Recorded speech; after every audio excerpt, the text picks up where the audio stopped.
Iran और America के बीच जो जंग जैसी स्थिति बनी हुई है, उसके पीछे बहुत पुराने और बड़े कारण हैं। यह अचानक शुरू नहीं हुआ, बल्कि कई सालों से दोनों देशों के बीच दुश्मनी बढ़ती जा रही थी।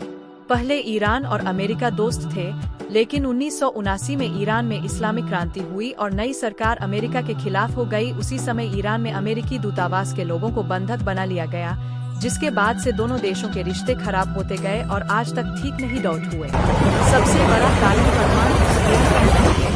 अमेरिका और उसके सहयोगी देशों को डर है कि ईरान परमाणु बम बना सकता है। ईरान कहता है कि उसका परमाणु कार्यक्रम सिर्फ बिजली बनाने और वैज्ञानिक कामों के लिए है, लेकिन अमेरिका को उस पर भरोसा नहीं है।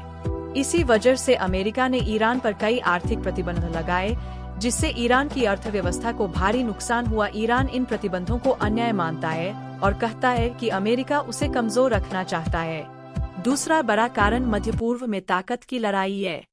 ईरान इस क्षेत्र में अपना प्रभाव बढ़ाना चाहता है और कुछ देशों तथा संगठनों को समर्थन देता है, जबकि अमेरिका अपने सहयोगी देशों जैसे सऊदी अरब और इजराइल की सुरक्षा चाहता है।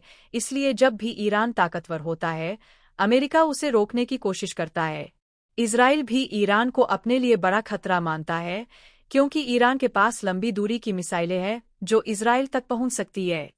हाल के वर्षों में स्थिति और खराब हो गई जब ईरान ने अपनी मिसाइल और ड्रोन क्षमता बढ़ाई। अमेरिका को डर है कि अगर ईरान बहुत शक्तिशाली हो गया तो वह पूरे क्षेत्र में अस्थिरता फैला सकता है और अमेरिकी ठिकानों को नुकसान पहुंचा सकता है। कई बार समुद्र में तेल ले जाने वाले जहाजों पर हमले हुए, जिनका आरोप ईरान पर लगाया गया।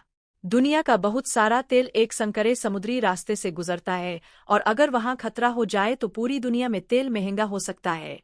तनाव तब और बढ़ जाता है जब दोनों देशों के बीच सीधे या परोक्ष हमले होते हैं। कभी अमेरिका ईरान के सैन्य ठिकानों को निशाना बनाता है, तो कभी ईरान अमेरिका के ठिकानों या उसके सहयोगियों पर मिसाइल या ड्रोन से हमला करता है। इस तरह बदले की कार्रवाई का सिलसिला चलता रहता है, जिससे जंग जैसी स्थिति बन जाती है।